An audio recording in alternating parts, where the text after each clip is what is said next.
What's up, y'all? Hey, guys. We're Embrace the Sec 21. Yes, we are. I'm Spencer. And I'm Daniel. Happy Australia Week. We got What? Australia Day coming up on the 26th of January. All right. And while our biggest demographic is the UK, Yes. our second biggest is Australia. Yes. So that's why we're going Australia this week. Yes. And we're going to start, I don't know the order that these are going to go up, but we're going to start with 11 things not to do in Australia. Must see before you go. Yeah. Okay. So one of these days, obviously the top priority is UK, but I guess the second travel destination is Australia. So, Yeah. or is it going to be after this? Yeah, or is it? We're about to find out. The first frame is this Yeah. crocodile here. Yeah. I don't know. Let's see, man. Let's see. Australia is many things. It's a continent that makes up the 6th largest country in the world and is home to some of the most dangerous creatures on the planet. And no, I'm not just talking about Australians. With a little over 8.5 million people visiting each year, tourism is a huge part of Australia's economy. That being said, there are a number of things to look out for when you're there, so let's get right into it. Number 1, don't stray from the path. With over 66 different venomous species, which is the 3rd largest concentration in the world, by the way, it's important to know where you are at all times. Now, this is especially true if you plan on trekking or camping in the outback. With things like the common brown snake, box jellyfish, and crocodiles, there's no shortage of dangerous animals here. So it's important that you stay on the path when you're exploring. And that goes for warning signs as well, because while it may seem funny to some people from different countries, here they're very real and should be taken seriously.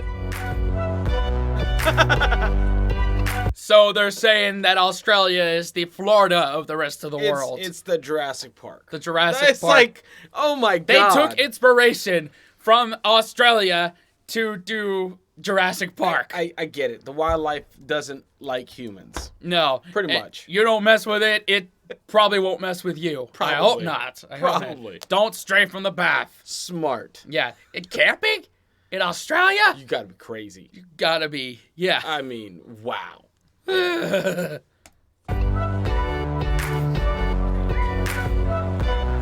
Some good stock footage here. Number 2, don't underestimate the cost. Australia is known for having one of the highest living costs in the world, and traveling there is no different. Now, of course, this is all subjective depending on where you go and where you're from, but it still might surprise you to hear that a beer costs around $9 Australian dollars, and a meal at a mid-range restaurant costs around 40. Now, all in all, if you're really trying to save money, you can get it down to around 100 Australian dollars per day. And I'll just throw that number out there as an average. But between transportation, food, and lodging, the prices can get a bit expensive. So it's important that you price out your trip accordingly. Smart. Man. You know what? That's very smart advice. Yeah, just in general, anywhere. I mean, Like when, let's say, I went to Nicaragua once, right? You can still spend dollars in places like Nicaragua. I know that sounds ridiculous, but there are ways to cut costs. yeah. And if you wanted to spend $1,000 a day, there's places to spend $1,000 a day.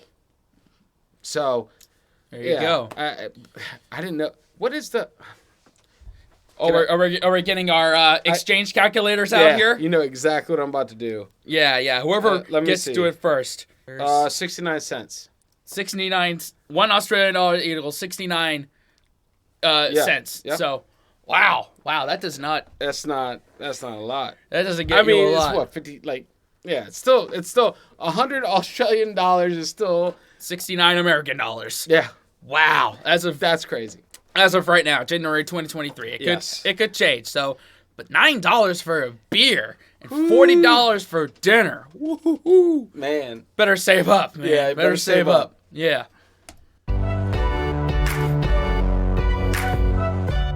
Number 3, and this is a short one, don't say shrimp on the Barbie. Now, this phrase was popularized by a 1980s ad with Paul Hogan, who was later in Crocodile Dundee, and it was sponsored by the Australian Tourism Commission to try to bring in international travelers. But this is absolutely not what an Australian would say. If they would even use that phrase at all, they would say prawn, not shrimp. So don't make it more annoying than it already is. Yeah, okay.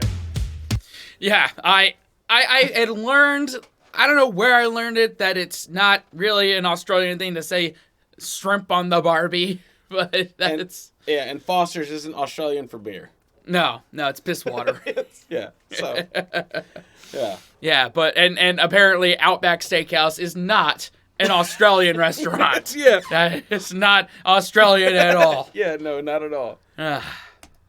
Number 4, drinking in Australia. Now for this one, I'm mainly talking about major cities, specifically Sydney, so don't quote me on the rest of the country. But in Sydney, you can't get a beer after 1:30 in the morning because they have something called a lockout law, which means no one is allowed in or out of bars past that point in time. And their last call is at 3 in the morning. And of course, don't drink and try and drive because they have one of the lowest blood alcohol content levels, 0.05, before you can be arrested. Wow. Last but not least, don't order Foster's beer. That's not an Australian thing, that's an American thing. Instead, try and order a bottle of Bundaberg. My Aussie friends will know why I'm laughing.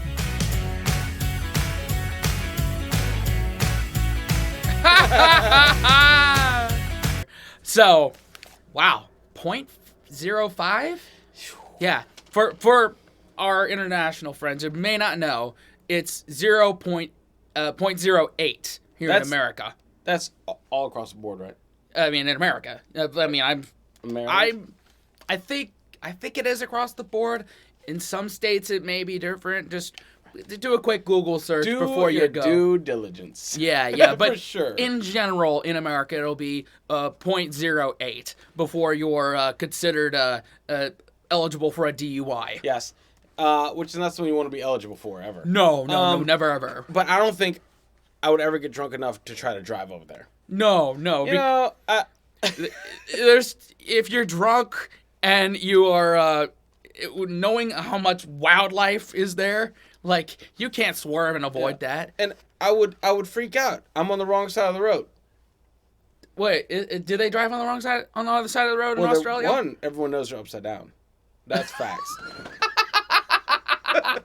I can't take you in her. And their toilets flush upwards. Yes, they go towards. Yeah, they flush upwards. No, I think I would get drunk and watch the toilet bowl water go the other way around. I'm like, what? Whoa! Because I'm simply just dumb Americans. Yep. There's 2 of them. That's why you clicked on this video. Yeah, exactly.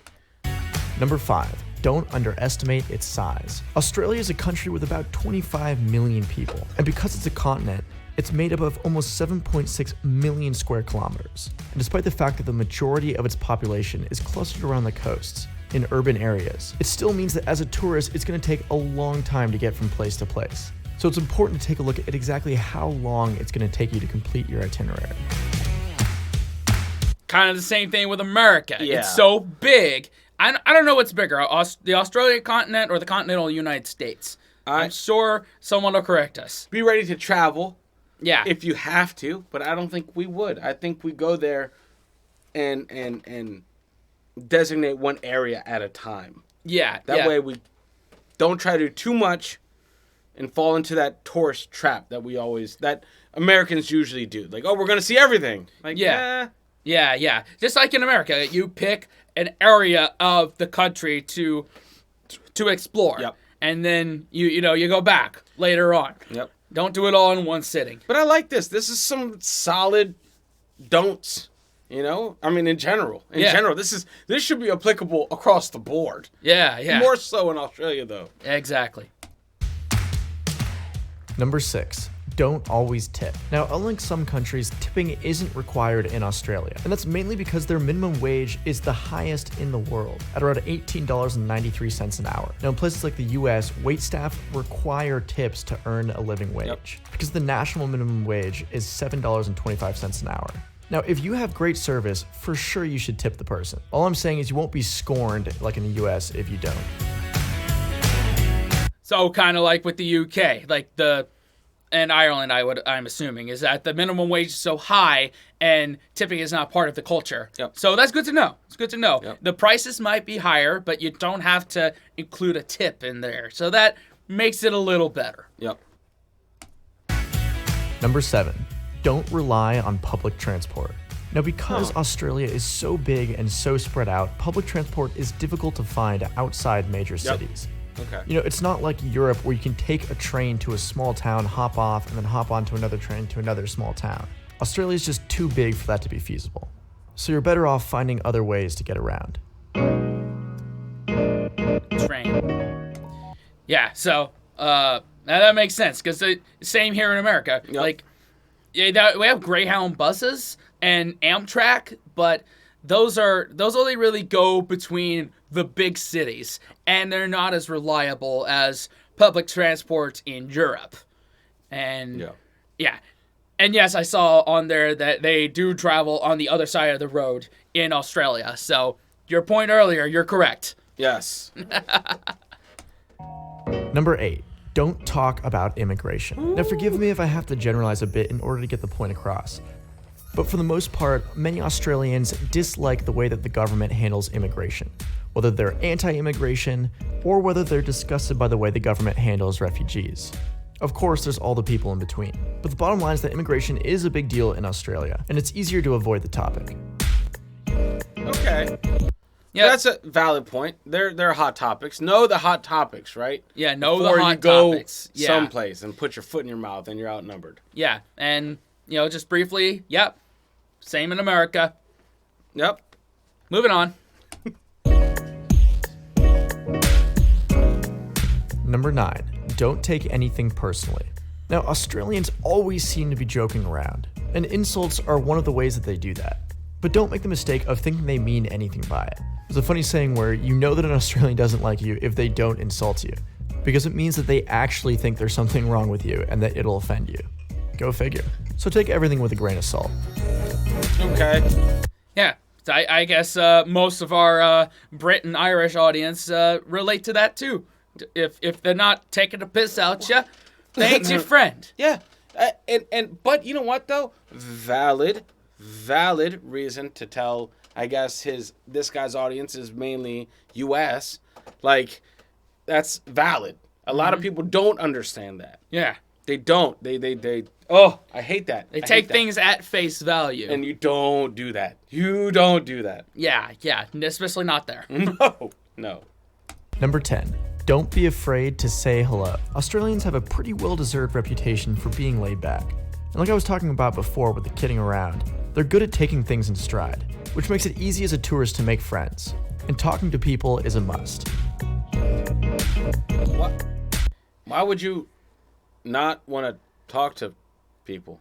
I mean, are there people that are just, I'm here to visit your country, not you. Get away from me. Yeah. Like, I don't know. I've never been that person, so I don't. Well, with America, there's a bit of a stranger danger, and depending on where you're going to UK, there's a bit of a standoffishness. But in certain parts, mostly the parts from what we've learned is very open and very willing to talk to you. And if you have the great weather and the Great Barrier Reef and lobsters the size of canoes, how could you not be laid back? Yeah, this is true too. Yeah, This is true. exactly. Last but not least, number 11. Make sure you enjoy Australia. Australia is such a cool place with so many fun and interesting people. And there's so much to do there. It's important to keep in mind that these are all general guidelines and tips that I find out while I was there. And I'm sure you'll have a fantastic time while you're there. Nice.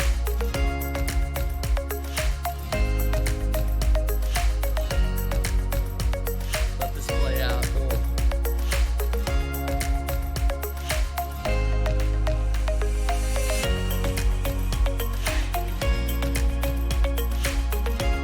All right. Very cool. Very cool.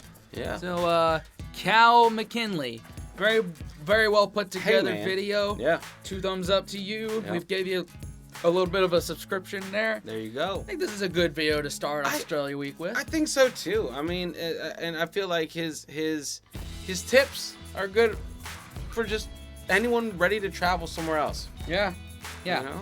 I mean, some were definitely specific to Australia, I mean, but yeah. but a lot of it is a bunch of no shit Sherlock. Yes. Yeah. Yes. I mean, with the whole don't get off the path because all the wildlife is poisonous and or trying to kill you.